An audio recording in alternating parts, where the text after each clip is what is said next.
Russell, and Eve. The family lived in Ivins, Utah. It's about 4 hours away from Salt Lake City. But then you fast forward to 2015, and Ruby and Kevin started a channel on YouTube called 8 Passengers. And the videos were all about their family and parenting and marriage and homeschooling.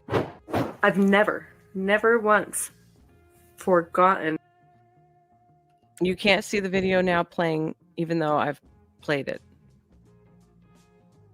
What am I supposed to do here? I am stopping and I am reacting. Why isn't this speed? It is speed up. It's at 1.25. They all were. They've all been 1.25s.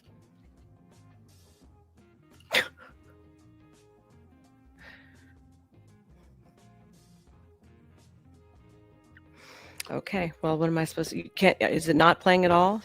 School of Thought, share the video. I did share the video. It's on here. I'll do it again. Let's add Shane in also, welcoming him. Hey, everyone. And then here, I'll reshare the screen. I clicked off everything else. And we've been on the twisted case of Ruby Frank. It's still not showing. I know, well, I clicked it off. Is it showing now? You can hear it though. Oh, interesting. I could hear it playing backstage, but is it? Do you see it on the screen now? Like, yes. Forgetting to eat or forgetting to breathe. I'm not going to rewind it back. For me, you could like, hear the camera and blogging. It's like I would never forget to do that. Their channel became so popular, it eventually boasted more than 2 million subscribers. I just felt the spirit tell me everything's going to work out okay. And then I had the thought, you need to share this too on your video. You need to let your viewers know that everything's going to be okay for them too. All right, we want to thank Morgan & Morgan, the largest injury law firm in America, for sponsoring this video. Now I know what you're thinking, right? Lawyers, endless hours of confusing paperwork. Not with Morgan & Morgan, folks. Nope, they have completely modernized personal injury claim process. How have they done that? You submit your claim with documents and you talk to your whole legal team. Yes, team. All on your phone, a team. I wonder what that's like. I can't even get anyone here to get me a coffee. Oh, and get this. You only pay them if you win. Yeah, there's no upfront fee. It's pretty amazing. It's no surprise. Over 3. Oh my God. How do I get everything is sponsored now, isn't it? Yeah, it seems to be. Where's my sponsorship? Yeah. We want brand deals for Star. We do. So I can Miss pay. Nova. I thank you. So I can pay everybody. I want to pay everybody. Thank you very much. All right, let's just show the day-to-day life of the family, from after-school sports. How many of you out there play tennis? To cooking. Is because if I decide I wanted a roast at the last minute, pork is really quick and easy. It does not take all day. It takes like about 30 minutes. To haircuts. Doug, is there anything wrong with the back of my hair? Wrong? Yeah. No. That's the way yours. It's horrible. But did not come without its share of criticism and controversy. You see, Frankie's videos also addressed some sensitive and darker topics. You can tell looking at her, she's got quite the temper, and she looks like she's mentally ill out of the eyes. Just so you know, the crazy eyes. Well, it's not just kind of, but for me, there's a specific look that I can spot. One thing that I think is very, very harmful is inappropriate memes. There are some hilarious memes out there, but there are also some memes that are just downright nasty. And I think it's important that we know what our kids are looking at on their Instagram feeds. However, it was her parenting style. I don't think little kids should even be on Instagram or social media, but hey, you know. There was another one of these channels, I remember, they started adopting children, and they adopted a disabled child, and then they couldn't handle the pressure and gave it away. Really? Yeah. Monetizing the kids is, I don't like it at all. That really? Yeah. It can be a problem. No different than children actors, and to some extent, just kind of takes out the middleman a little bit. I think it should be. I don't really think there's a big problem with it, but it should be.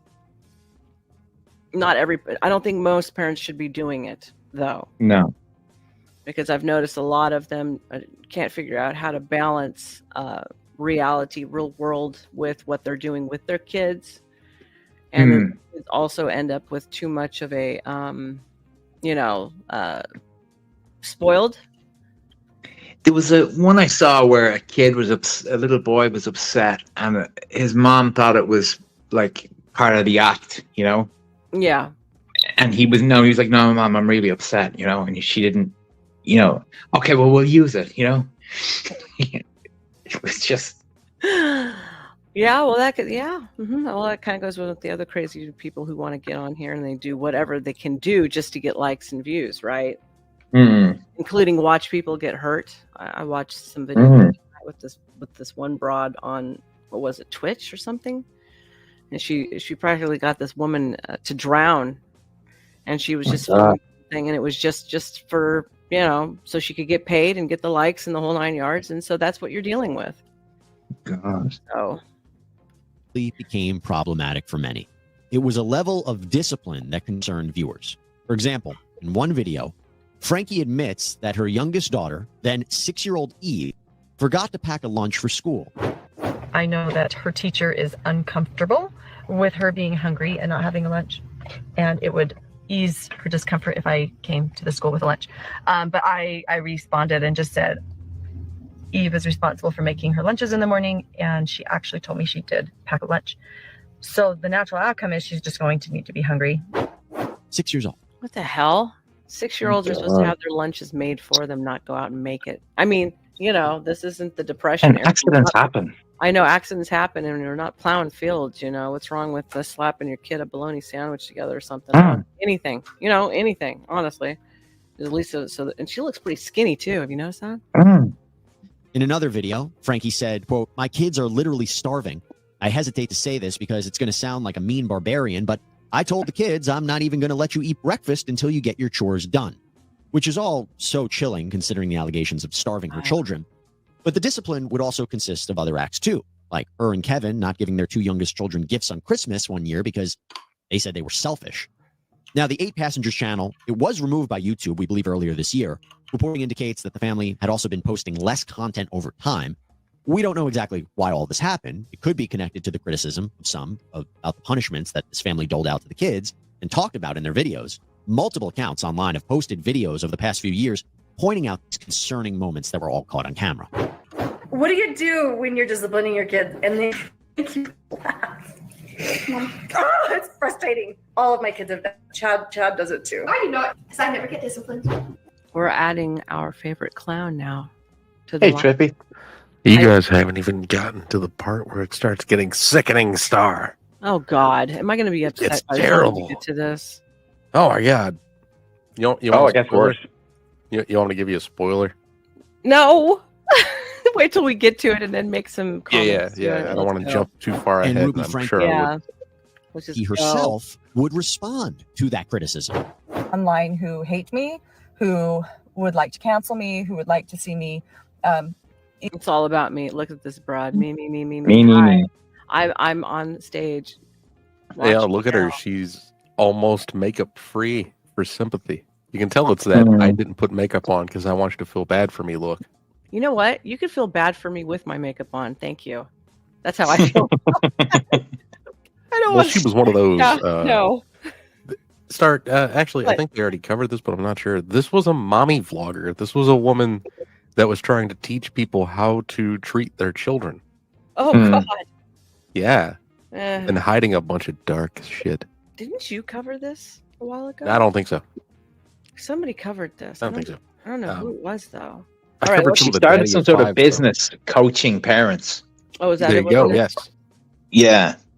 and she was partnered with another woman, but they'll get there in the video. Yeah. Either All right, let's burn in play it hell, so we as can I get have to it. told, or Big comments while she's disappear off the face of going, the I earth. guess. And I'm not going anywhere. Yeah, Frankie said in an interview with CWIC Media last year, quote, "I was slapped upside the face with shock that people didn't like responsibility. I went overnight nearly from being this loved YouTube mom to being called a neglectful, abusive mom. I was shocked." Well, now Frankie is in a Utah jail cell, accused of abusing her children alongside her business partner, Jody Hildebrand. And that's the moment I want to take right now. I want to take a moment to talk a little bit more about Jody's backstory. So according to the Utah Division of Professional Licensing, Jody Hildebrandt is a clinical mental health counselor. She started her own YouTube channel known as Connections. So many of us that are parents, it's like, I don't want to have to track them down. I don't want to have to just, like take everything away from them. And it's like, you're not taking things away from them. What you're doing is you've handed them things that they're not managing. And so it's your job to make sure that the first thing they manage is themselves. Like they understand how to manage themselves. They know how to be responsible for themselves. They know how to not blame. They know how to get curious, which means humble. They know how to ask questions. They know how to say, that doesn't feel right. Can you help me understand? They know how to do all that. And when you give them activities or you give them opportunities that they engage in where they can't manage themselves. Pause it for a second. This woman, I believe, did he say it was Jody Hildebrandt, or was that the woman? That's her name, yeah. Yes. Okay. Yeah, Jody Hildebrandt actually partnered with the mom from that, oh my God, what is it called? Something of 8. Anyway, she partnered with her and was like very aware of what was going on behind the scenes inside the home. She was like coaching the mother coach. She used gaslighting and psychology to mess with the kids, and duct tape.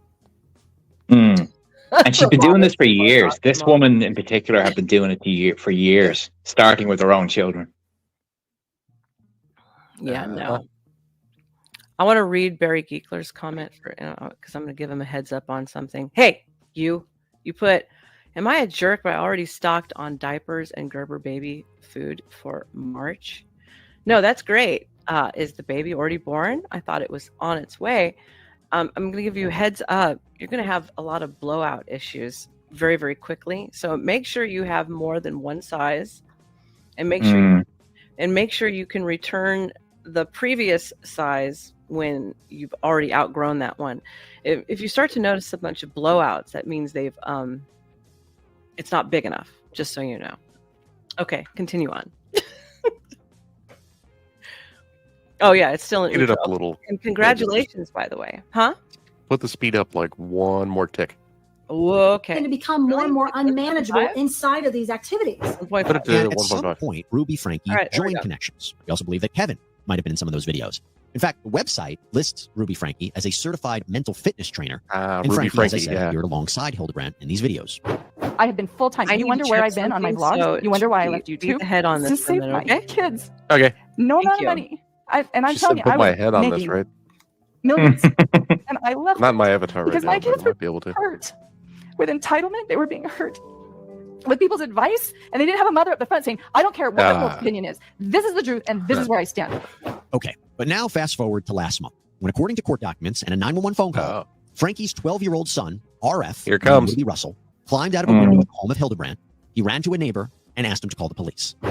I really wish I could hit pause. Oh, hey, perfect commercial to talk through. So, her 12-year-old son had to escape the home, and he had rope marks and tape. 90% of students plus GPAs. He was bruised, right? He was malnourished like Harvard, and anemic. Stanford, and other top 10 And universities. he escaped the house, made it to the neighbor's home. He escaped because he wanted help for his sister, who was even worse. 100,000 plus applicants a year. As a parent, your child needs to stand out. I wish she would have paused. Top universities like Harvard, Stanford, Princeton, and others. We can manage this. Students who will have a successful career or after not graduation. This is what gives a university its prestige. Universities are businesses. Okay. Next time she does it, I'm going to ask her to send me the video, and I can just successful. It's post the the screen best share. form of marketing. Maybe that'll work. I'm not sure. And we know I'm mentally because we've guided drained. thousands of students in over 40 states to get into the top 25. You just did your own stream, didn't you? We know that there are 3 factors in the Oh, and I admission talked criteria about that the recent universities are YouTube looking drama for. stuff. And that's why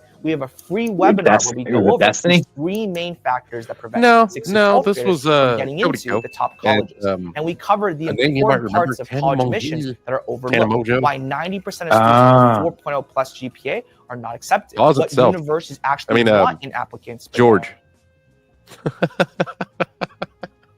Skip that noise, man. I had to mute that, bro. Oh, God. Oh, my. I could have just asked her to send me the link, and then I could have hosted it. I have ad block. Me too. No. Should I unmute it? No, it's going back through. Still another commercial. For me, so going to therapy helped me. Oh, shut up, Rod. Well, hell. But yeah, her 12-year-old son had to escape the house, break the fuck out. There was also one of her older kids had made mention on one of her actual videos that he'd been sleeping on a beanbag for like 4 months because he pranked his little brother by telling him they were going to Disneyland. And the parents thought that was a very bad thing that he did. So they took his bed away, and he had to sleep on a beanbag chair for 3 months or 6 months. There was something about the kids being evil. She thought the kids were evil or something, or she was trying to, punish the devil out of them. Yeah, that was it. Yeah, they had demons in them or something. They all do. Some kind of person who thinks that you can, pray the away. You don't pray the evil away, man. You beat the evil out. No, beat the evil out of him. You duct tape him to a chair. You put him in a chair.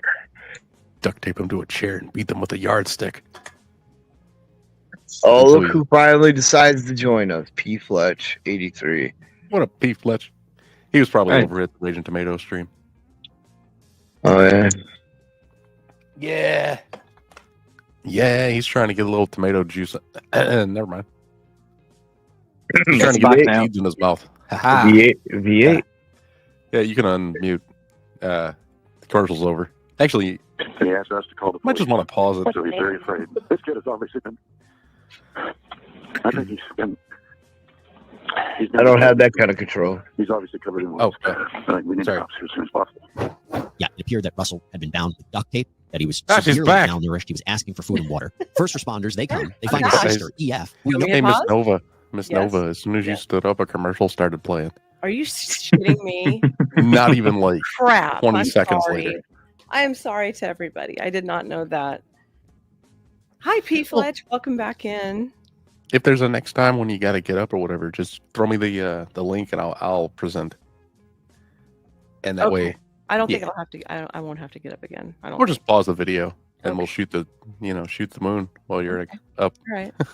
Know to be Eve, 10 years old, inside of the home in a very similar state. Both were taken to a hospital. Ruby Frankie, Jody Hildebrandt, they were both arrested. Look at now, them. I also want to tell you that police noted as well that Ruby Frankie was seen on a YouTube video filmed in Jody Hildebrandt's house. It was posted 2 days before the kids were discovered. And the police said, quote, this observation points to Frankie being in the home and having knowledge. Miss Teacher of the School of Thought. Yeah. When right before he came back, they talked about how the 12-year-old son actually escaped the home and got to the neighbor's house and was shown to be malnourished, I think anemic, and he had bruises all over him with duct tape on his wrists and ankles still. It was you who told me about that. It was you. Yeah, he escaped. Probably. Okay, that's horrible. Yeah, he escaped. So he got to a neighbor's house for help. And and the neighbors brought him in. I guess the father, if I remember this part right, the father sat with the son and got him to tell him a little bit about what was going on. And the son kept telling, the neighbor, don't call the cops or anything. Don't tell on my parents because I don't want them to get in trouble. And during this whole situation, the actual, what was her name? Ruby, whatever the fuck. Her husband, the woman that was running this page, he had been away from the home for something about 6 months. There's some sort of divorce going on, I think. Some kind of separation. And he's largely claimed ignorance to any of this shit because, I think he also said that he left her because of the way she disciplined the kids, but he basically took off and just cut ties with his own kids and let them stay in that situation. If that was the case, if she was doing that to his kids and he walked away, then he's culpable as well. That's what I say. And apparently her sister was even aware of the way that she disciplined her kids, but not fully, because the sister is part of the reason that the situation is more known about now. And all of her kids were malnourished. I think the oldest son was 16 or 17, and he was the one that told the story about how he pranked his little brother, and his mom, she punished him by taking away his bed and giving him a beanbag chair to sleep on. That's horrible. For 6 or 7 months. What a bleep bitch. Sorry. Oh, thank you, Mary. She was using the Bible and that they were evil or had some sort of demons inside them that were making them misbehave, No, it's her. She's the one with the demons and the problems. Damn kids. I'll beat the devil out of you, you 6-year-old. That's horrible. With this hammer. Covered in a cinder block. Okay, stop. I'm not starting the video. Stop. Okay. Thanks, Barry Giegler. I do know a lot of shit. Each is charged with either inflicting the injuries themselves on these kids or causing or permitting another to inflict the injuries. So it's going to be hard to argue that Ruby Franke didn't know what was happening or didn't endorse it. And prosecutors are going to have quite the latitude to argue in front of a jury that these injuries constitute child abuse because under the various charges, it is abuse if the injuries result in a form of torture or malnourishment, even severe emotional harm. These are serious crimes. In fact, the maximum is 15 years in prison on each respective charge. Let's go back to the early warning signs of trouble. Well, back in 2020, Child Protective Services went to the Franke home to investigate claims of abuse thanks to a change.org petition. This again seemed to be brought on by the viewers of her channel and people who were concerned with what they were seeing. But here's what may have prompted that. So then 15-year-old Chad, Franke's oldest son, was sent from Utah to a camp in Arizona called Anasazi. It is a weeks-long wilderness camp for troubled teens. And when he got back, he played apparently some pranks on his younger brother Russell, whom he shared a bedroom with. And take a listen to what Chad and Ruby Franke, his mom, had to say in a video that she posted and eventually was taken down.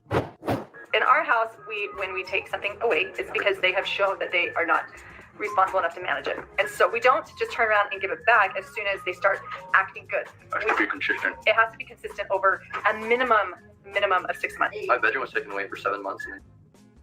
6 months? It's insane. Minimum of 6 months. Now, I mean, we're not talking about a teenager using a car and, you know, driving to Mexico or something and partying. We're talking about a bunch of little kids, you know? Yeah, or being grounded or something. I think after this, one of the other sons was sent to a camp or something like that, and he used the opportunity to actually call his own father and try to get his dad involved. But that was, I think that might have been the same kid. I'm not sure. But one of the kids, Uncle Guns is giving the "I'm sleepy, this is boring" sign. Wake the fuck up! Wake up, Mr. Guns! Wake up and grab a brush and put a little makeup. let's push through a little bit, and then you do more commentary towards the end. Did you give it back like a couple weeks ago? I don't think our viewers know that. You've been sleeping on a beanbag. I was sleeping on a beanbag since October. My room back like 2 weeks ago. Oh, I'll give you the reason why I lost my bedroom. I think so. I think it's the reason. At least this is the reason that's in my head. He doesn't even know the reason he lost his bedroom. Do you see that? Mm-hmm. It's been so long. And little kids are emotionally up and down, right? And their attention span is pretty low. So trying to do that long term doesn't even work anyways. As far as I remember, he just told his little brother that they were going to Disneyland and got him all excited, and then smacked him with the "Sorry, no, we're not going nowhere," you know, and thought it was funny. Yeah, that's probably was. Took away his entire bedroom and gave him a beanbag. How about overreacting?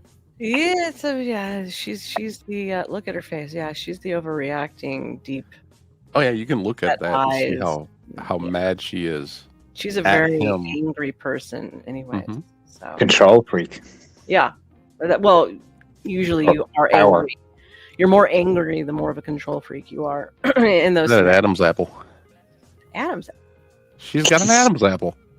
A lot of really thin women do, though. So.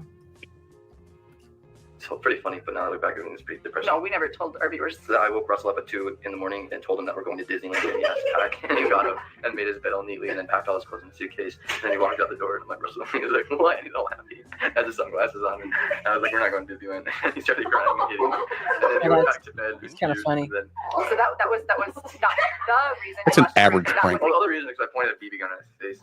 Pointed a BB gun at his face and hung him on Pointed a BB gun on his little brother. She was raising psychopaths.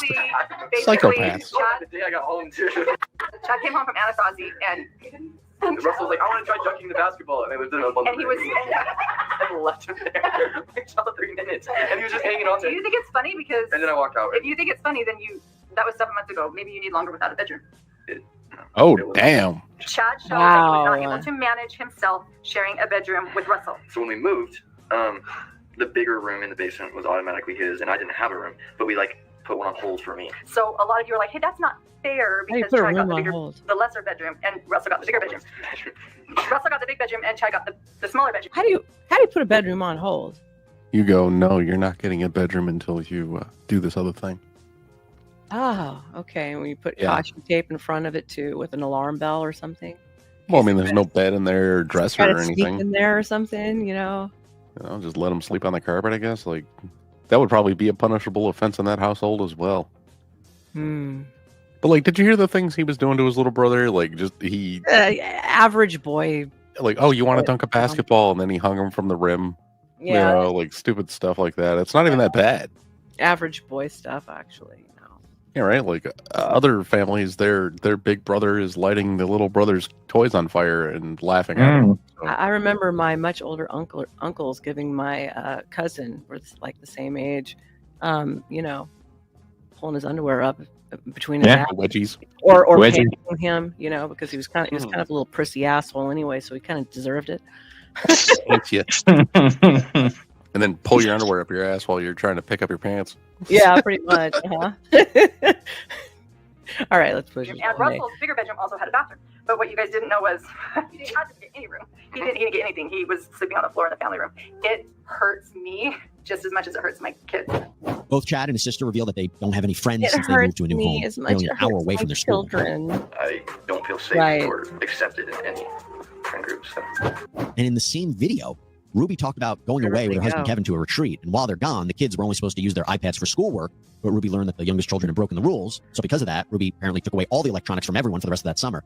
After she spoke with Chad and Abby about her views on punishment, she then brings Russell into the frame. And I just want you to watch his face as she's talking, because for me, it seems pretty evident how uncomfortable he is. Because he's not only dealing with the fact that he's being disciplined, but this conversation is a cute little boy. Okay, you guys, I need to go have a talk with Russell. The fact that he's not willing to sit with me and be humble and talk is a big demonstration to me that he has some distorted views and that he is in a lot of shame. Oh, there you are. I was just talking about you. Do you want to come sit with me and talk? I'm going to get down on your level. I've noticed that you've been hiding from me, and you are feeling a lot of embarrassment and shame. I don't know. You tell me what you're feeling. Mad. That poor kid looks like he's 40. I won't be able to go anywhere. Poor kid looks like he's freaking hungry, and he's hiding because she's miserable. Yeah, it looks like he's aging by the second. No, he's hungry, and he needs to sleep. That's what he needs. That's what you're looking at. Sleep. Well, no, sorry. You don't. You're supposed to keep them awake as long as you can. Little sleep as possible. I know. So that way they're He's good little, distorted good and good little disciples, right? Yeah. And then you beat them up. Yeah, I said and you that. tell them you're doing it for love. I know, and it hurts me as much as it hurts you, honey. Yeah, no. Mom, that's a shotgun. Okay, so I hear you. That sounds like a lot to be taken away. That sounds like it's going to be a miserable summer. Can I tell you what I see? Would you be open to hearing what I have to say?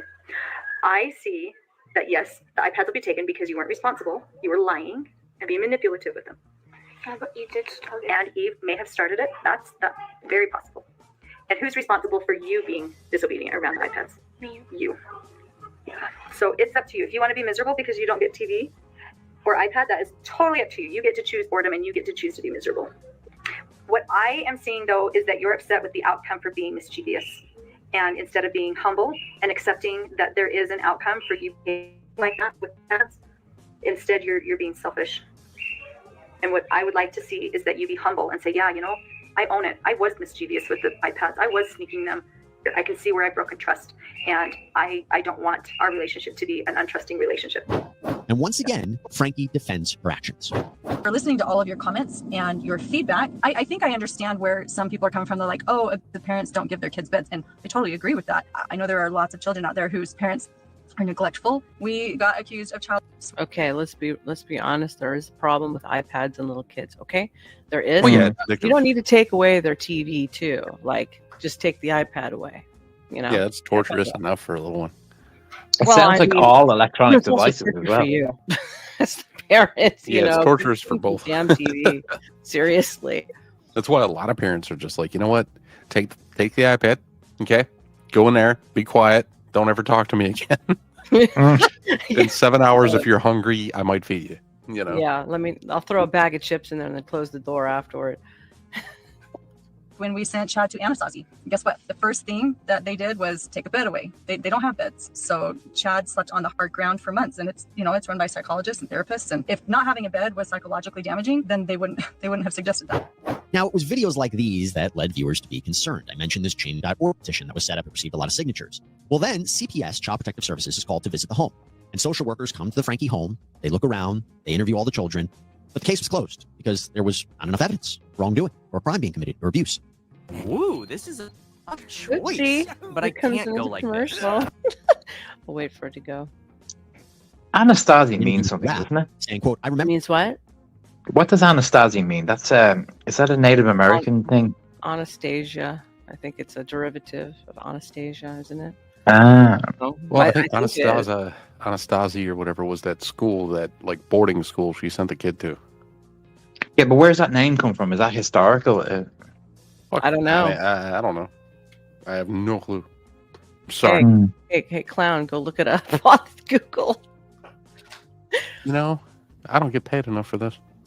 Neither do I. That makes me do less. Okay, let's go. I remember that morning very well. These officers, they were two ladies, said there had been several complaints about child abuse and child neglect. Could they come in and spend some time? She goes on to say that they didn't find anything. And before leaving, according to her, these workers were supposedly so impressed with her and Kevin's parenting that Frankie said, quote, they both said they were going to go home and make some changes on how they were parenting. In fact, according to Kevin Frankie, when they walked in unannounced, Eve and Ruby were baking bread together and doing a puzzle. He went on to say that it was hardly the evidence of an abusive home. But then, in another incident, April 2022, a social worker from the Department of Child and Family Services, DCFS, contacted police saying that two children were running unsupervised by the family home. But when a police officer arrives, the kids weren't there. We also know that back on September 18th, 2022, the couple's daughter, Shari Frankie, called police. You see, Shari basically cut ties with her family after Ruby started working with Jody at Connections. And she herself was attending Brigham Young at the time. But Shari reported that her siblings had been left home alone for days, and she wanted to make sure that they had enough food. So police show up. The kids reportedly wouldn't answer the door, but police could see them inside.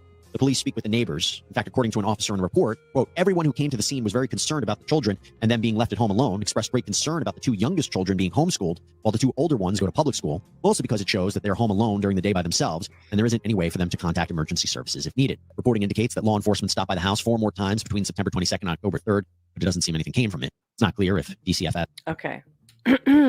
I'm thinking about fast forwarding to the last video, to be Do quite it. honest with you. Do it. All right. I hope Because, like, everybody a lot of doesn't have people- a problem with that. I hope you You know what? If appreciate they have I'm a problem trying with to it, save you. if they have a problem with it, then just gonna have to, like, you know, answer to the teacher. Oh, that's right. And we all know how I like to put you all in detention and well, punishment, spank bottoms. Yeah. And then I've broken your trust. Line, single file line, everybody. Assume the position. Screaming Beagle says it's an ancient native tribe that has mysteriously disappeared. I knew it. Yeah. Yeah, and And it, then Barry Giegler says an early native tribe in the SWUS. it's also a Southwest. boarding school. I looked it up. The St. Anastasia School. Bandit.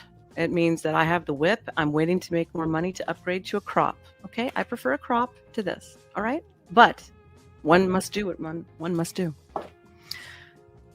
In the meantime, here we go. We're going to go to the last video, and everybody says, "Praise the Lord," and it is called the Manosphere is Occult, Part 2. And we're going to end on this one. Hold on to your knickers. Let's hit play. Hello again. My name is Two-Sided Jack, and this video is going to be a part 2 on why the Manosphere is a cult. So last time I talked about how the Manosphere is a cult with reference to an article by the man named Mark Manson. This time I have a different source titled Characteristics Associated with Cultic Groups. So I'm going to be doing much of the same thing, but referencing essentially just a second source this time to really reinforce that the Manosphere, particularly I would say the Red Pill, is a cult. So Romano says, but will Star show her knickers? We'll find out. Not unless I put out a calendar or a wall-size poster or an 11x14 signed. Until then, no.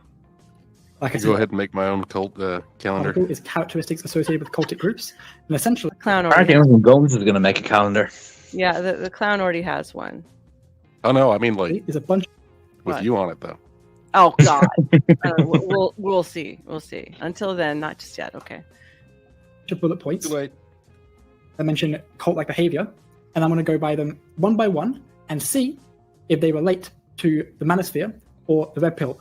Spoilers, almost every single one does. So without further ado, let's get into it. Characteristics associated with cultic groups. Revised. Michael D. Langone. Excuse my, frazzled voice. I've just come out of strep throat, and it's currently a heat wave in the UK. So doing pretty worse for wear, but we'll live. All right, get on with it, buddy. Concerted efforts at influence and control lie at the core of cultic groups, programs, and relationships. Many members, former members, and supporters of cults are not fully aware of the extent to which members may have been manipulated, exploited, even abused. The following list of social structural, social psychological, and interpersonal behavior patterns commonly found in cultic environments may be helpful in assessing a particular group or relationship. So this is essentially, just like I mentioned earlier, a list of cult-like behaviors to help someone determine whether or not a group they are in or interested in or at least aware of is a cult or at least cult-like. Compare these patterns to the situation you are in or in which you, a family member, or friend is currently involved, just like I mentioned.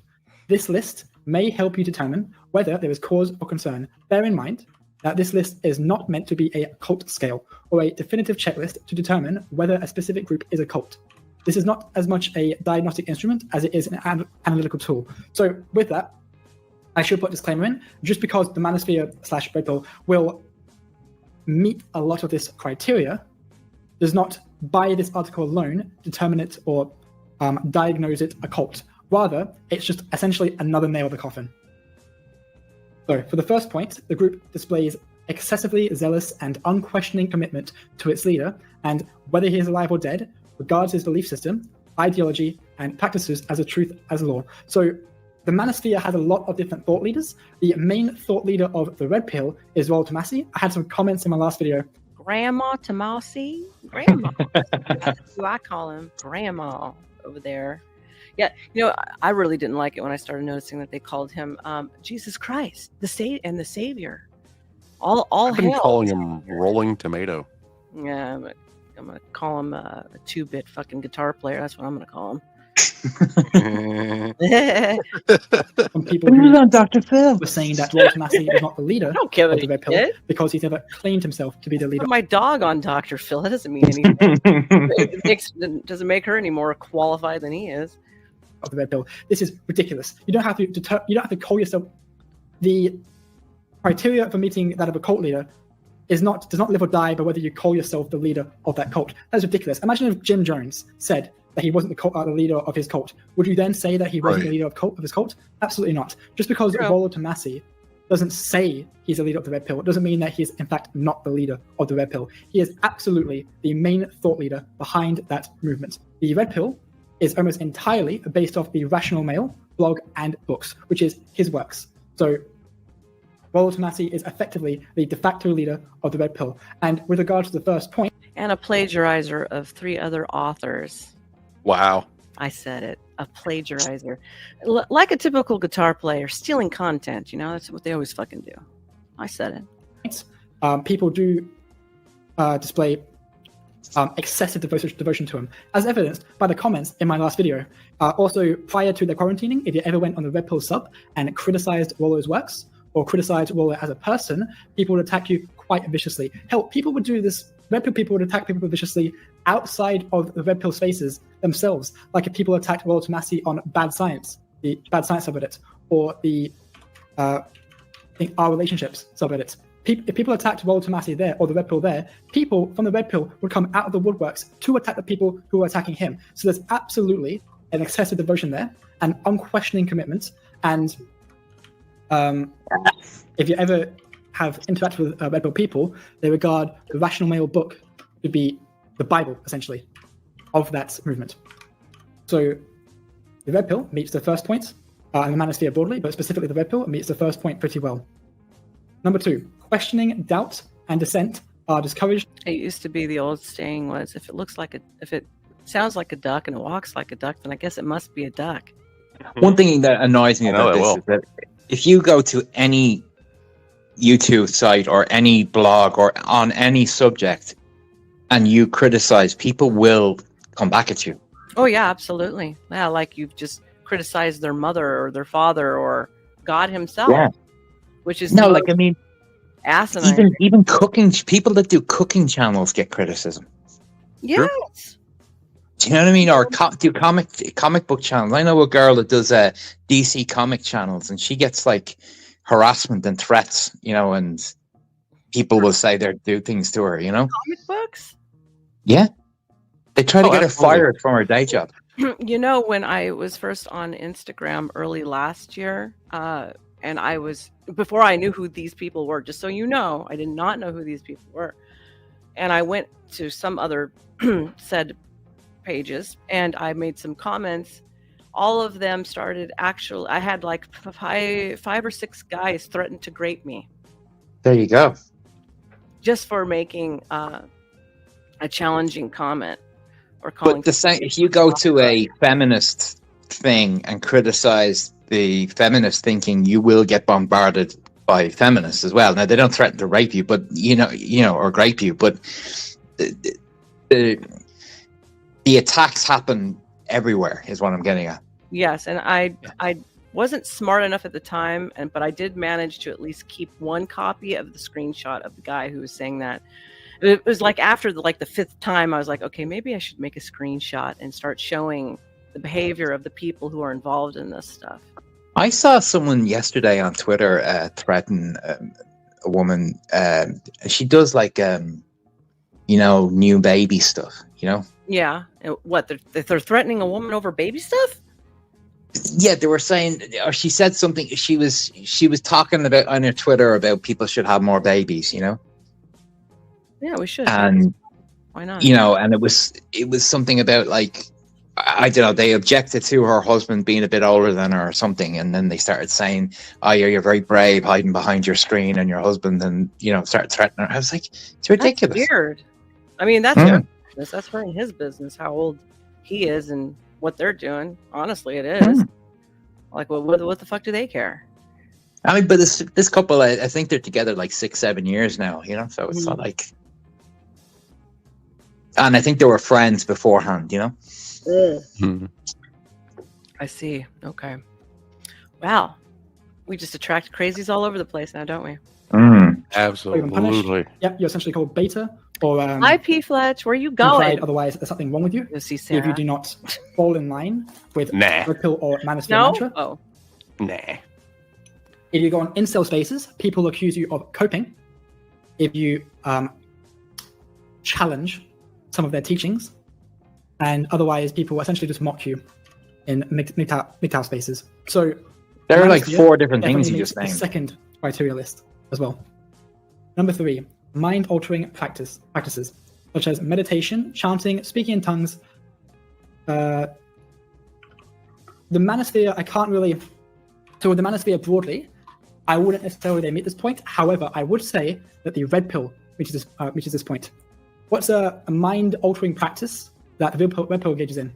It's pretty close to meditation, and it involves the use of suppressing. Its service is to suppress doubts and further indoctrinate people into red pill ideology. And this is the going monk mode of the first. Oh, for God's sake! 2 months of being in the red pill. Mode? For those who don't know, not having sex. First introduced I knew what he meant. I knew what he meant, but believe it or not, there's a lot of monks who actually have sex. So I don't. I mean, but it's not meditation. No, that's not meditation. No, it's not. I could see. I mean, I could see doing it for other reasons, but not to indoctrinate myself with somebody else. I mean, people do meditation for stress relief, you know. Yeah, but even in the Bible, people talk about spending time with the Lord alone and abstinence and fasting and time and prayer. Okay, I could. It's good for the soul. I could see doing it for stuff like that, but not for somebody's fucking book. Were advised by members of the community to undergo monk mode, where they shut themselves off from essentially any other sources, and basically just spent 2 months solid, fully investing themselves in red pill literature to become as indoctrinated as possible. So this would be considered that's not right. Altering practice, meaning that the red pill, at least, has met the first 3 criteria in this list. The leadership dictates, sometimes in great detail, how members should think, act, and feel. For example, members must get permission to date, change jobs, marry, or leaders prescribe what types of clothes to wear, where to live, whether or not to have children, how to discipline children, so on and so forth. So Rollo Tomassi has a second book called Prescriptive Medicine, where it might be in the third book actually, but in one of his books, he talks about how to raise kids. So this is one thing. He very often, like, Rollo Tomassi claims not to prescribe people, tell them what they should do, but he heavily suggests things. So he may get away with saying, like, saying that he doesn't tell you what to do, but he very heavily suggests what you should do. It's kind of like a wink, wink, nudge, nudge kind of thing. So I would say that they meet this criteria in terms of like prescribing people or dictating to people what they should do. This is quite common within the manosphere spaces. People in the Red Pill, for example, will tell you that you should go out a lot to practice game, that you should go to the gym a lot to work out, that you should do this, that, and the other, dress in certain ways, act ways, alpha.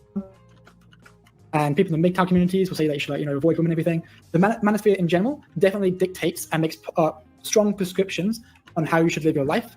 Therefore, the manosphere, I think, definitely meets the fourth criteria in this list. The group is elitist, claim a special exalted status for itself, its leaders, and its members. For example, the leader is considered the Messiah, a special being, an avatar, or the group or leader is on a special mission to save humanity. So they don't claim to be on a mission, at least the Red Pill doesn't claim to be on a mission to save humanity. It does, however, claim to an extent to be on a mission to save the West and to stop the damage that they believe feminism is doing. They believe they are special in this regard, and so therefore meet the fifth criteria on this list. I would say that incels don't really meet the criteria on this list. Subgroups of pickup. I used to think an incel was like a government operative going into a group to, sabotage it. That's what I used to think it was. See, the curious thing about incels, most of them aren't really involuntarily celibate because most of them could pay for it but don't. I that's true, and from what I'm gathering, many of them do actually. Well, then then they're not celibate, so. Yeah, I think he's reaching with his things here. Have you ever heard anyone in the Red Pill tell you how to dress? I've heard them talk about cleaning up your image and how to dress better. Does that count? Oh, that's hardly a negative, though, is it? No, that part isn't a negative. Or like your hygiene, make your hygiene be good. That's. Yeah, that should be like common knowledge, but surprisingly for a lot of guys, it's not. Like scrub your ass. Don't just think a bar soap is going to do it. It doesn't. Seriously. That's right. I'm not seeing harm in any of this yet. Say that again. I'm not seeing harm. No, not just yet. No, but he's building around that. Well, he stipulated that. He said things that are similar to the cult leaders. OSD cult practice kind of do claim to be the definitive pickup artist group.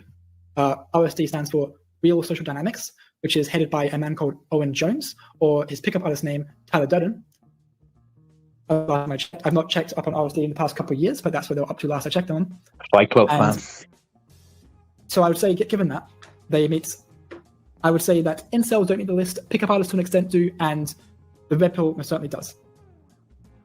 The group has a polarized us versus them mentality. That's true. Which may cause conflict with wider society. I've talked about this at length in the first video, but the Red Pill definitely creates an us versus them mentality, being us, the Red Pill, and them, the feminists. So they definitely create us versus them mentality in this regard.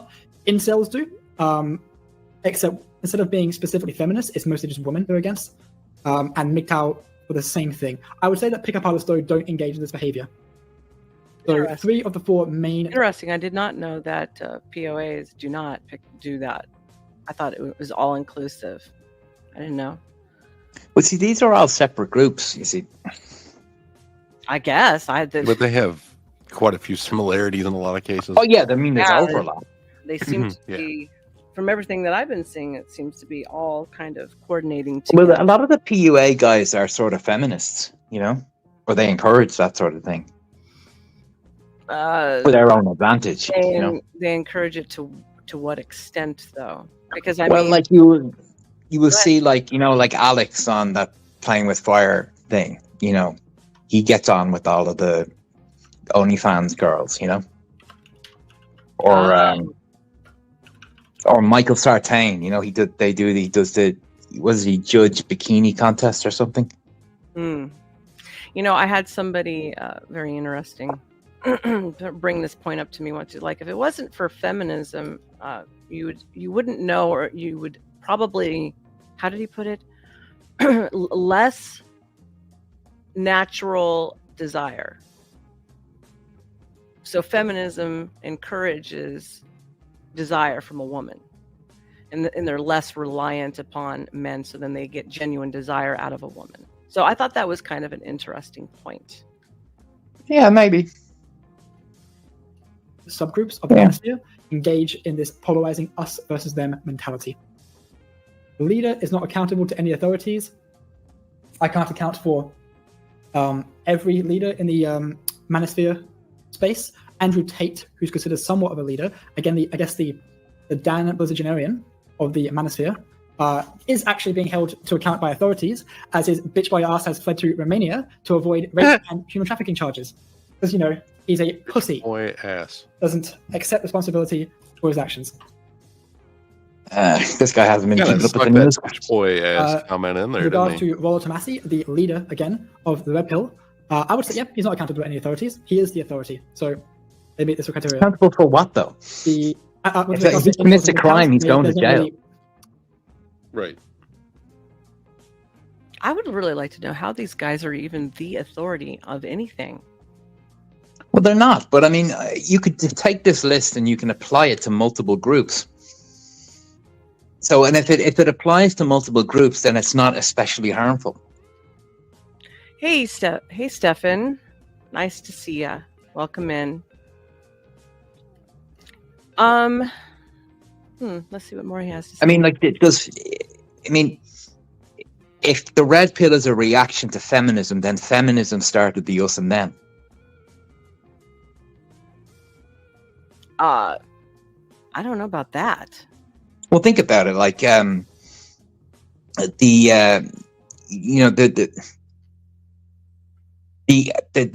anti-patriarchy stuff, the women's lib, all of that stuff, it was far more big in society and far more consequential than the red pill is, which is in its infancy. Well, like you said, it's in its infancy, but so far it's pretty bad. It's what it's doing so far. I mean, I'm not. What has it done that hasn't already been a thing? You're seeing large groups of males talking pretty bad about women. The difference is that women as a movement, even though we have significance, we will never be able to put out the violent equivalent that the males can, which is why. Well, in fairness, though, women have changed laws. Women have entire police forces and state apparatus that protect them. Women have, in Australia, they have a minister for men's behavior. I don't agree with that, but do you know what I'm saying? Women are not like, women have power. It's you look at the United States. I think don't women own more houses than men? Women are a protected class. Yeah, so that gives them power. It gives them power, but we don't have the same type of power or the same weight that men carry. Women do not even run society. I hate to break this out to everybody. Women no, hold on. No, women are not number one. We are not number one CEOs, presidents. We are not running the country. We have a role inside of the country, but it's still the men. Okay. So let's keep that on track. Yeah, because men know how to run shit. Yeah, they also know how to ruin shit pretty damn good. Well, usually when you hear a story like that, it's the woman behind the man that's like telling him, "Hey, you tell your friend to go fuck off. He's bad for you." That's usually what I hear anyway. I'm not saying like I'm against either one, but it's like it's stupid people that are ruining everything. It doesn't matter what gender they are. Yeah, well, but it's in design though. Okay, so And it's in current design. feminism is more But you occult have to than any look of this. look at who's at the top. Who's at the top, pushing all that shit all the way down to all of us peons, right? It's not the women. They're using Rich the women's people. voice to push an agenda. But what is Bill Gates? It's a man. What is Soros? It's a man. And all the little guys, especially in the WH. Oh yeah, no, I'm not. Men. I'm not. So it's the men sabotaging the brotherhood. The men. You understand? It's not the women. We don't carry the weight and the power. Yes, but women also take the message, believe the message, and they perpetuate it. Women have always done that. Why? Because women facilitate the vision of men. Okay? And the women who are power hungry and or crave power, they want the power, but they will never achieve the same amount of power that a man will always get behind a man who's crazy and push it. That's why you see women in prisons who are willing to marry or defend a man despite whatever the action is. Okay? Oh, you mean like they marry serial killers and things like that? Yes. Yeah, right, yeah. Yes, and women, much like children, can be what is the word for it? Along the lines of being brainwashed. What is it? Yeah, but there's also the other thing that men have an outgroup preference. Men will always go easier on women for whatever they do. No, I don't know. I don't agree with that. A man and woman convicted of the same crime, the man gets 3 times the sentence that the woman gets. Okay, but that's more common than not. Like we were telling you, but it's the prisons that are overflowing with the men. It's not the women. Okay, that's how. Oh yeah, I understand that, but a lot of the time we don't even look at women. We don't look at what they do that are crimes. I mean, you know what I'm saying? Like, there are a lot of things that men are pathologized in a way, like in a way that women are just not. You know. Like you look at schools, the education system, they put boys on medication. You know, they treat them like defective girls. That's to control. That's to control. Okay, that's it's a Marxism tactic. Hold on. The same reason that the sperm count and the testosterone is the lowest in the world ever, bar none, here in America. Okay, so if you lower the sperm count, you lower the testosterone rates, then the nation easier to control, and then the men will act like women and they will follow suit as opposed to go, hey, I don't like this shit. No, that's why. That's plastic as well, isn't it? In our yes, it's also in your clothes. It's in your clothes, your food, your water around you.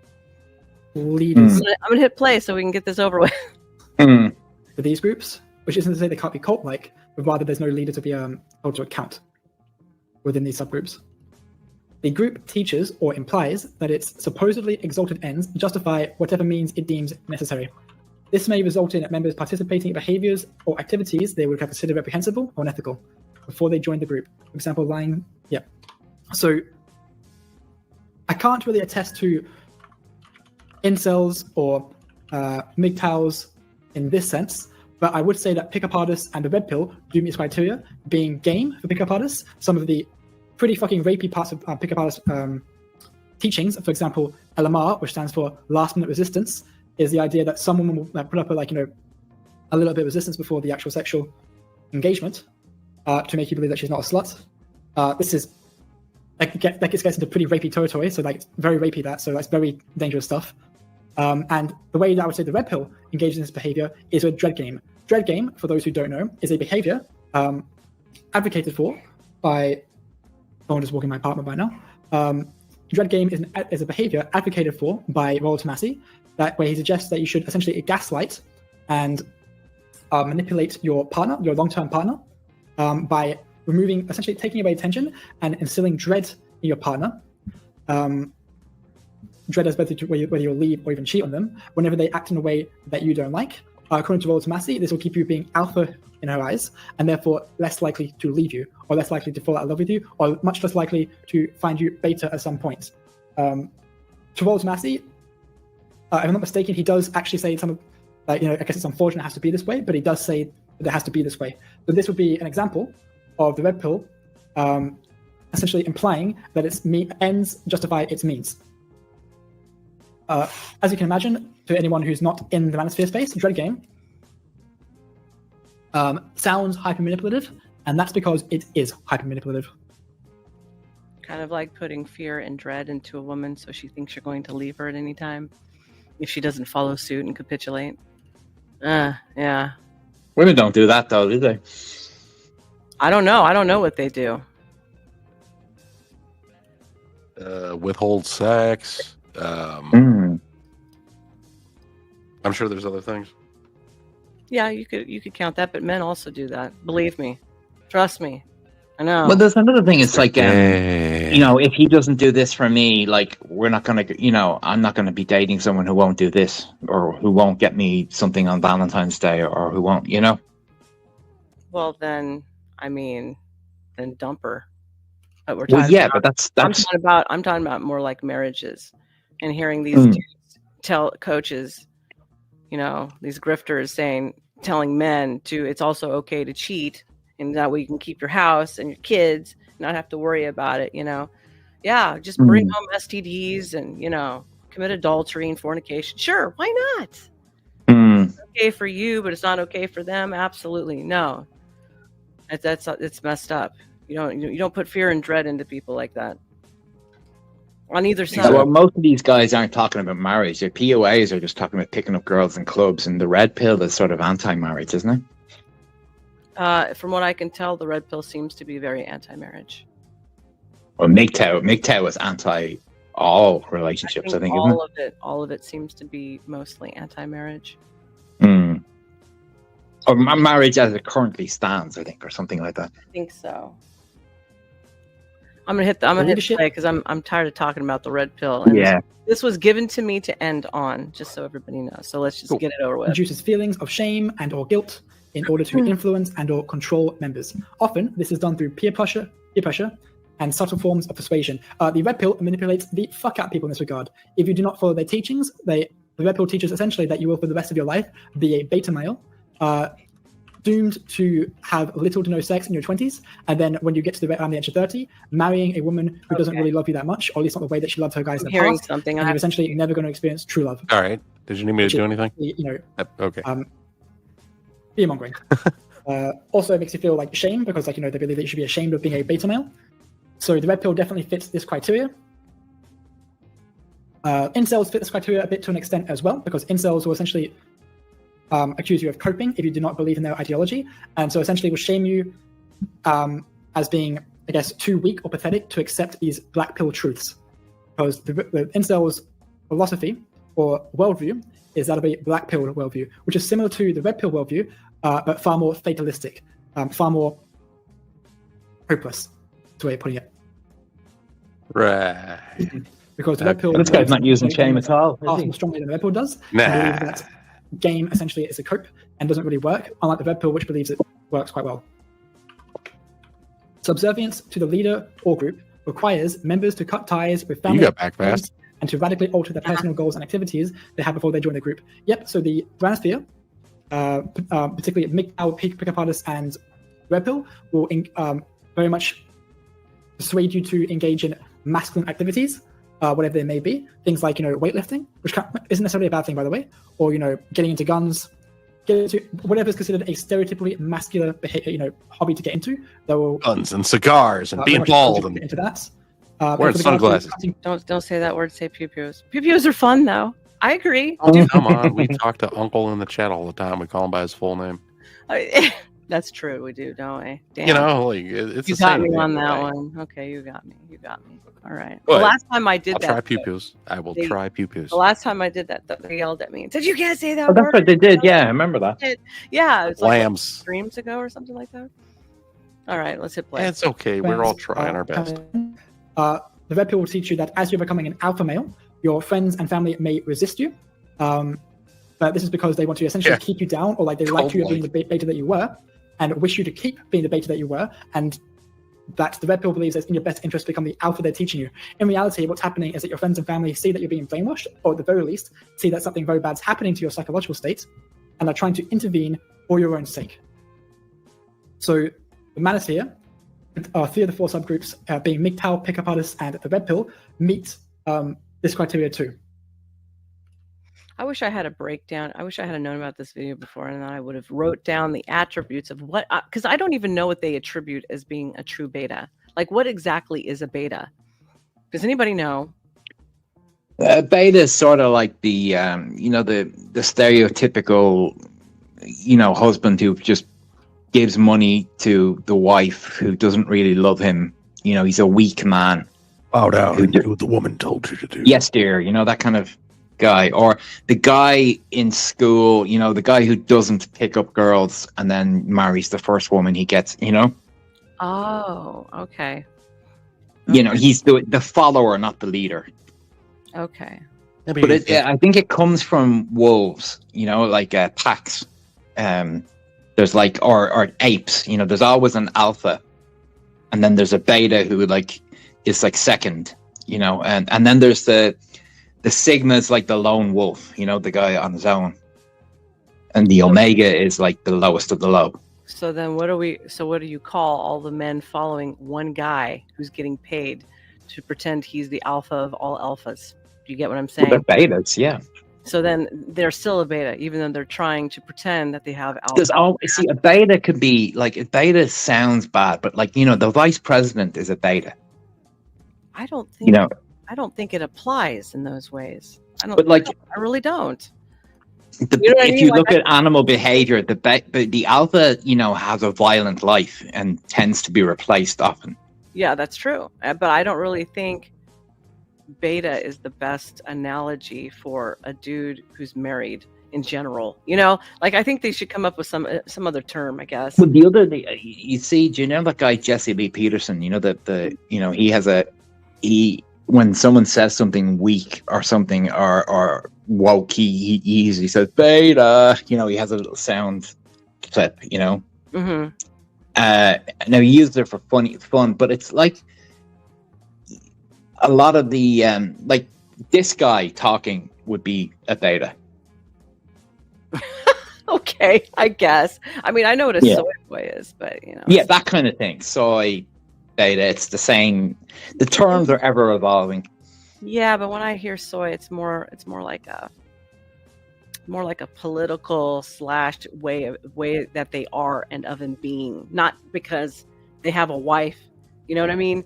That's what it's, you know, it's just a general weak person. But I would look at most of the women and also call them the same damn thing. Okay. Well, Rollo would say alpha fucks and beta bucks. You know, so it's like women want to have sex with the alpha, but they marry the beta as a long-term option. You know, he's the guy that you think would be a good father. First of all, fucking Rollo is not even alpha anything. Okay. No.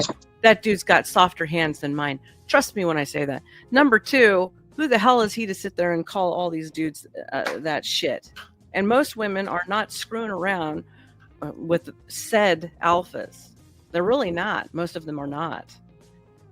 Well, no, not most, no. So that whole thing, yeah, no, I can't say it. And he's been married for what, 27 years?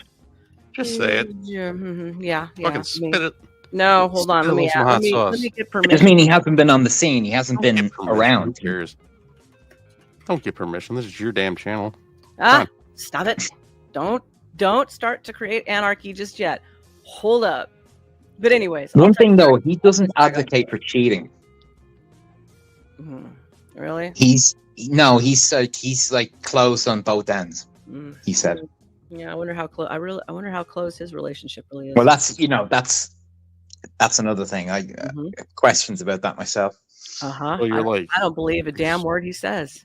I don't expect the guy to be in a relationship. That's a little bit, you know, giving him a lot of credence there. You know, what I'm saying, like, you know, him. According to some rumors, he's had a side piece for quite some time. Just so you know. Oh yeah. There's some other things that I know, but I'm not going to spit them out. Not yet.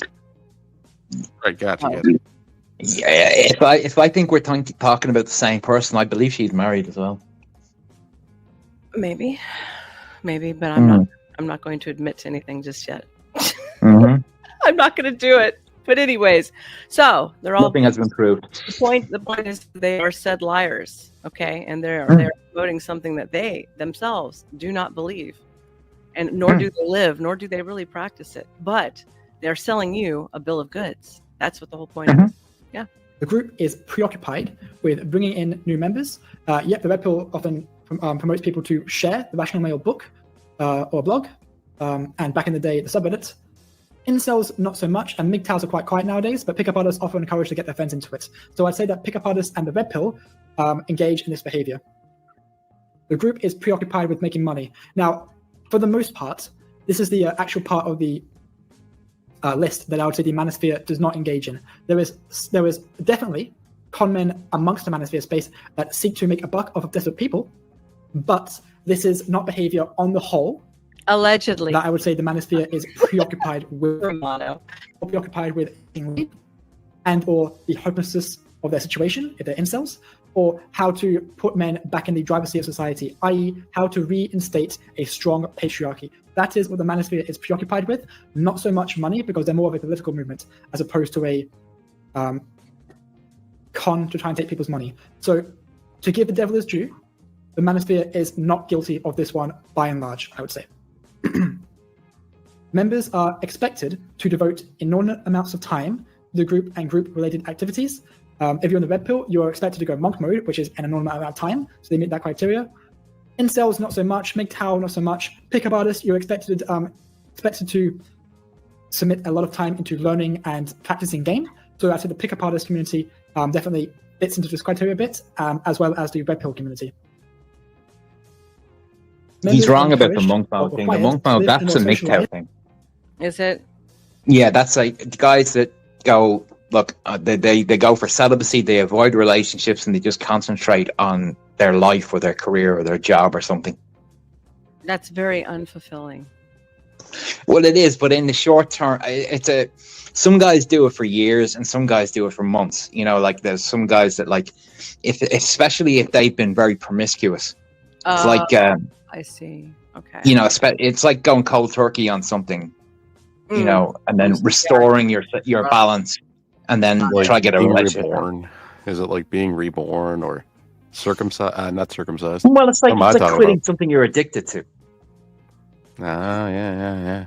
Yeah, well, you know, creating. If you live your life hanging around bars trying to pick up women, you know, baptism. Yeah, it's a habit. And you know, but then being celibate's a habit as well. I guess, is it? Mm. I don't know. I'm I could say that my aunt has practiced celibacy for a long ass time. Mm-hmm. So I had my dad's had an aunt and an uncle. Both of them lived their entire lives celibate. That's weird. Were they like asexual? Mm. Were they asexual? Not like religious. They just, you know, they lived like they shared a house together, and it was like they were like mom and dad, that, you know, but they weren't. They were brother and sister. Okay. Were they like asexual though? Was that what? Yeah, they just they neither of them wanted to get married, and neither of them wanted kids, so they just didn't. Huh. No, there were always kids around, like, because they had brothers and sisters who had kids, and they, you know, they were always like. So they just helped out. They were just everyone's auntie, you know, or everyone's uncle, you know. Got it. Okay. Weird. Mm-hmm. That's weird. It's only with other group members. People in the incel community will claim that normies don't really get it, and so that other incels are the only ones that really get it, which is a subtle form of encouraging people to only associate with other incels. And I guess the Red Pill and pickup artists as well, to a small extent, say that it's good to socialize with people in the community. But I would say, to be fair, this is not something that's like that much of a problem within the manosphere. The manosphere seems to be pretty okay with making friends with normies, as they put it. So this is a behavior that can be somewhat applicable to the manosphere, but isn't that applicable.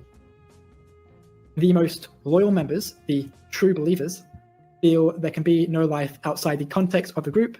They believe there is no other way to be, and often fear reprisals to themselves or others if they leave. So people don't fear because it's an online cult and nobody knows who anyone is. People don't fear reprisals if they leave the group. That's fair.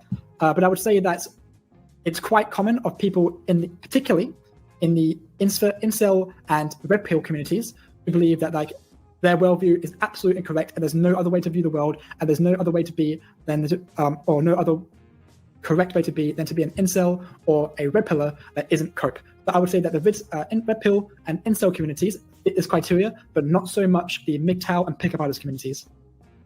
So, with that said, I've gone through every single member of the list. With regards to the manosphere, you know what I'm going to do? I'm going to count each point, or how many points there are, and then I'm going to see, and then I'll tally whether or not they apply to the manosphere, broadly or not. So if it broadly at least applies to the manosphere, I'll give it a 1, and if it doesn't, I'll give it a 0, and then I'll count up how many points the manosphere racks up relative to how many points there are in this list, and then we can make a judgment based on that, whether or not this supports the idea that the manosphere is a cult. So the group displays excessively zealous and unquestioning commitment to its leader. Yes, 1. Questioning, doubt, dissent, and discouraged. 2.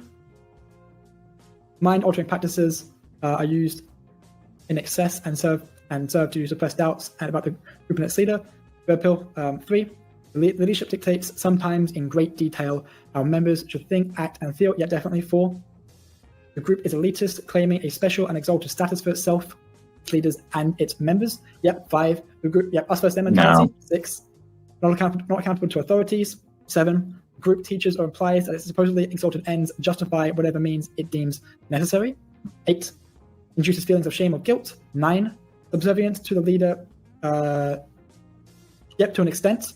A little bit less in this point, but yeah, I would say so. 10. Preoccupied with bringing members.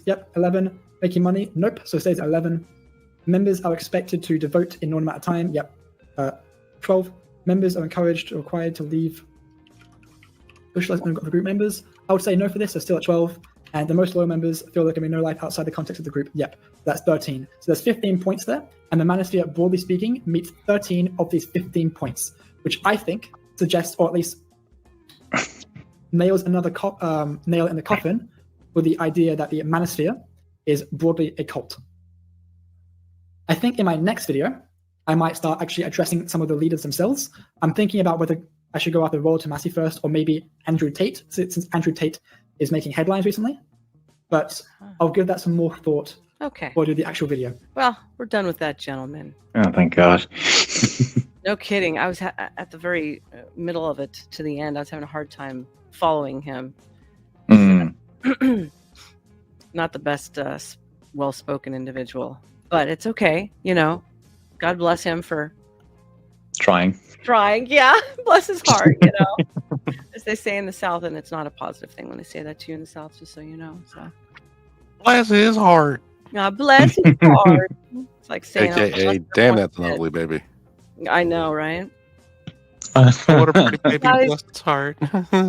So this has been going a long time, and I kind of want to get up and walk. Yeah, you're going. So 1.5 hours. I know it's a little long. So does anybody have any closing thoughts before I address and do an outro? I would just say that it's very, very, very easy to get into something like that. That there are cults everywhere. That there are charismatic leaders everywhere. Yes. And I would agree that most people don't even seem to notice that they're in one of these cults. I think the cognitive dissonance is an epidemic. I would definitely agree with that. I mean, I've heard people in politics talk about politics and talk about members of their own family and say that if they were on fire, they wouldn't pee on them. Oh yeah, I've heard that too. I've experienced it. You know, you know, I can run in and save them, but if I need any help in return, oh God, it's like crickets. Ain't no phone, ain't nobody around. What's that old saying? Blood is thicker than water, but politics is thicker than blood. Oh yes, absolutely. I don't think blood is thicker than water anymore, unfortunately. But you know. Yeah, it's been watered down, hasn't it? It's been very much watered down. Yes, even in devout religious families, it's been watered down. Mm-hmm. Personally, I think that that's how they've attacked family, you know, and they've ruined family. Family is the foundation of civilization. It is. You know, and if you undermine that foundation, the whole thing collapses. Correct. I 100% agree with that. And I think it's been undermined over, I don't know, what, a couple of 100 years? Yeah. You've been gradually, attacked. And it's been abused as well. That people have abused religion, people have abused politics, people have abused media. Everything can be abused. It's up to the individuals around to know when to step away. And that's the problem. Nobody has figured out when is when to step away from something. And most of the abuses probably come since the obviously the late 50s going into the 60s. That's when you start to really see the assault onto the family unit. But it was always planned, I think. Oh, absolutely. It was always planned. And when you're looking at the absolute, not quite, but you're pretty close to the pinnacle of it all. It's coming up to that point. So it'll be an interesting ride in the next 3 to 5 years. Oh, at least, yeah. Yeah, at least 3 to 5 years. I don't know. I don't know about you, but like things have been getting progressively worse the last 20 years. You really see the effect of everything they've done. People were a lot more normal in the 80s and 90s, in my opinion. Well, that is due to the use of the internet and whatnot. What has been instituted into the internet to draw men away from relationships, and then now they've done a focal point on women to get them to do the same shit as men, so that way the whole fucking thing implodes. But we mentioned that before. Yeah, I think we've said this before, but like women, the primary function of women has been to maintain civilization via the family. Yes. And hold and front. Manners and the decencies and maintaining social structures, like knocking on the door of the old lady next door when she's sick, that kind of stuff. Stuff that community stuff, community stuff, and holding the moral front, which is and the education of their children. Yes, which is the crux of the family unit to begin with. I mean, the first 5 years, they say like. How well your child does depends on those first 5 years, Usually, they also they also say that for new businesses, just so you know. So it's like but anyways, we're getting. I don't want to bore people. Yeah, we're getting into another thing. Does Trippy have anything to say before we leave? I'm ready to start streaming. Got an energy boost, huh? You're gonna just go and run with it? I don't know who this Rolo Tomasi guy is, but he seems like he's kind of a weirdo. It also seems like he would be stuck in his mommy's basement had he not figured out how to stream. So. Wait till I show you his hair. I'll show you later. Oh, good God! I've seen like the sides of it. I think he wears a hat most of the time, right? He's hiding something. Oh no, a do-rag, a fucking do-rag. I can send you an anti-Rolo video. Someone that kind of hates, gives a very scathing review of Rolo. Do it. I want to see it. I want to see what they have to say. Oh, it's about 2 hours long. Holy! She really goes hard on him. Holy cow! Nice. 2 hours? She does them all. She does Rolo. She does the Tates, and she did that one. Did you ever hear that guy Vouch? Oh, I've heard of Vouch.